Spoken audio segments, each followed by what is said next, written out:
Começando mais uma análise interessante e relevante aqui no canal, e hoje eu quero trazer para vocês documentos que foram vazados da Rússia que mostram as reais condições teóricas e práticas pelas quais Moscou autorizaria ou não e os critérios baseados nisso para ataques nucleares contra qualquer potência nuclear militar do planeta, seja na Europa ou nos Estados Unidos. Mas antes, peço gentilmente para se inscrever aqui no canal, ativar as notificações, compartilhar o vídeo, curtir, para que possamos ganhar ainda mais relevância na comunidade geopolítica. E o canal ele é patrocinado pela Insider, e vejam só, a maior empresa de tecnologia de roupa do Brasil. Tá dando uma promoção incrível com 15% de desconto se você digitar o cupom do Área Militar, que é Militar15, como tá aqui embaixo na descrição. E vai ter camisetas como esta, modelo Tech T-shirt, com excelente tecnologia, acabamento, não precisa ficar passando, e o melhor, o suor ele evapora rapidamente com esse tecido. Não perca tempo, vá direto na Insider e use o cupom Militar15 para ter 15% de desconto. Novas informações esclarecedoras mostram que as forças de Vladimir Putin passaram a ensaiar ataques nucleares com doutrinas, com critérios contra uma determinada nação potência nuclear militar do planeta. De acordo com o vazamento de informações e de relatórios de arquivos militares russos, que também incluíam ainda treinamentos desse tipo com a China. Isso mesmo. Pequim também estaria programando um cenário caótico como este junto com a Rússia. Então esses papéis classificados foram vazados recentemente e a inteligência americana e europeia tiveram acesso e descrevem o limite necessário para que a Rússia possa utilizar armas nucleares táticas em favor de Moscou. O vazamento consiste necessariamente de 29 arquivos militares russos secretos elaborados entre 2008 e 2014. Mas não pensam que, por ser antigo, ele é irrisório e insignificante. Pelo contrário, e vou explicar por quê. Isso também, esses vazamentos incluíram também cenários para jogos de guerra táticos e também apresentações exclusivamente para oficiais da Marinha, aqueles oficiais que comandam e coordenam submarinos balísticos nucleares, que discutiram princípios operacionais para o uso de armas nucleares. É importante eu destacar aqui também que as forças de mísseis estratégicos da Rússia são as armas, a arma, melhor dizendo, da Rússia responsável pela coordenação, gestão, controle e também lançamento de sistemas balísticos intercontinentais e também ficam a par daqueles sistemas táticos de combate nucleares e também não nucleares. Vale saber também que oficiais que estavam ali passando por esses arquivos, que estavam discutindo sobre esses assuntos, não se sabe ao certo se fazem parte das forças de mísseis estratégicos da Rússia. Não há uma explicação e detalhes sobre quem são esses oficiais, se realmente são das forças de mísseis estratégicos, mas muito provavelmente que sejam pelo fato de serem o setor especializado nesse tipo de assunto. De fato, os critérios para uma potencial resposta nuclear por parte da Rússia, segundo esses documentos, vão desde a invasão a critério terrestre ou não de uma potência, de uma força armada dessa determinada potência nuclear em território russo, e também ações mais específicas. Mas quais seriam essas ações específicas? Por exemplo, a destruição de cerca de 20% dos submarinos estratégicos de mísseis balísticos da Rússia. Então, vejam só que, caso aconteça um desses fatores, um desses cenários, em um conflito específico, o uso necessariamente de armas nucleares é quase que uma condição para o comando russo reagir diante desses critérios de ataque ou não nuclear. Mas para isso, mostra também, ao mesmo tempo que existem esses critérios e esses limites, mostram que também impediriam tá?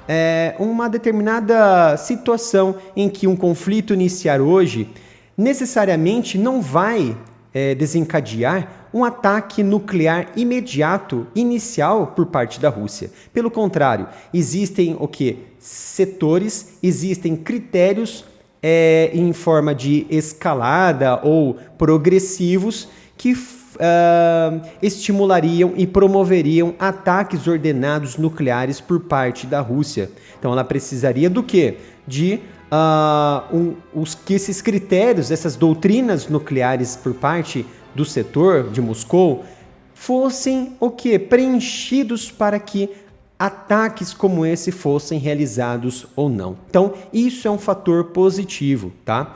E diante disso tudo, é a primeira vez que o Ocidente observa documentos específicos sobre isso, como as doutrinas nucleares da Rússia funcionam e quais os critérios que levariam a ataques iniciais ou até mesmo retaliatórios. Então esses documentos nos mostram o quê? Que a situação operacional para o limite do uso de armas nucleares por parte de Moscou, ele é bastante baixo. É claro que o resultado ele vai ser compensado ou não através de armas convencionais. E quando isso não é alcançado, não tem bons resultados, certamente que a doutrina nuclear ela é preenchida e ela é utilizada como uma espécie de retaliação e também para prevenir que a Rússia seja totalmente degradada. Então as armas nucleares táticas da Rússia hoje podem ser lançadas por diversos meios que formam hoje a tríade nuclear russa. Como a gente já conhece, que a tríade nuclear, atualmente, ela é baseada em um lançamento aéreo, lançamento terrestre e também um lançamento por via marítima, que são projetadas para o uso limitado no campo de conflito. Exemplificando de forma muito rápida, que eu poderia fazer sim um vídeo exemplificando sobre quais os tipos de armamentos existentes, as suas funções, quais os tipos também baseado numa classificação, poderia sim fazer esse vídeo, tá? Mais para frente, mas vou colocar aqui de forma muito breve, que são classificados em dois tipos, como os táticos e também os estratégicos, que visam ali condições de longo alcance, que visa, é claro, determinado setor econômico, setor político, por exemplo, uma cidade. Então, por isso que ela é chamada de estratégico. Já tático ele é utilizado especificamente no campo de conflito, no campo de batalha, contra uma unidade de comando, contra um determinado tipo ali de posição do inimigo, tá? E ainda, eu posso, claro, fazer um vídeo mais profundo sobre isso, mas os mísseis balísticos, eles são classificados em vários tipos, cerca de 4 tipos. Por exemplo, o de curto alcance, o médio alcance, o alcance intermediário e o intercontinental, e além disso, eles também são classificados por tipo de combustível, o combustível sólido e também o líquido.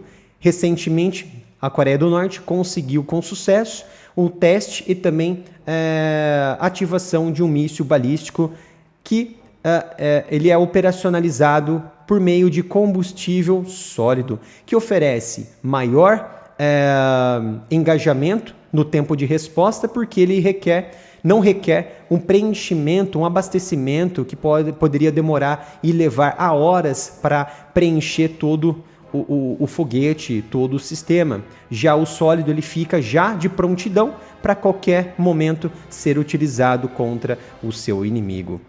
E é interessante que o porta-voz do Kremlin, porta-voz de Putin, Dmitry Peskov, ele disse que o principal diante desses vazamentos ou diante dessas narrativas que foram criadas, segundo ele, pelo Ocidente, o principal disso tudo é que há, na Rússia, um limite para o uso de armas nucleares que está absolutamente transparente para o público, inclusive para o Ocidente. E é ainda explicitado em sua doutrina do uso militar tático estratégico nuclear da Rússia. E quando foi questionado por repórteres sobre as questões dos vazamentos desses documentos secretos dos militares russos, Dmitry Peskov ele disse que esses documentos mencionados não necessariamente podem, eles levantam dúvida necessariamente sobre as autenticidades desses documentos, das informações contidas nele. E além disso, é claro que esses documentos eles revelam ainda mais a forte cooperação entre a China, pautada no Tratado de Boa Vizinhança e Amizade entre a Rússia e a China, que indicam que a Rússia, segundo esses documentos, poderiam também responder com um ataque nuclear caso haja um ataque contra Pequim. Isso mostra essa forte cooperação entre esses dois lados, que um alimenta a política, a economia e o setor militar um do outro. Então, para encerrarmos o caso, para encerrarmos essa análise, de acordo, com todas essas questões desses vazamentos, sabemos que foi vazado esse principal documento em 2008 a 2014, mas embora esses dados, esses arquivos remontem a pelo menos 10 anos ou mais, os especialistas afirmam que permanecem ali relevantes para a atual doutrina militar da Rússia e o atual cenário militar geopolítico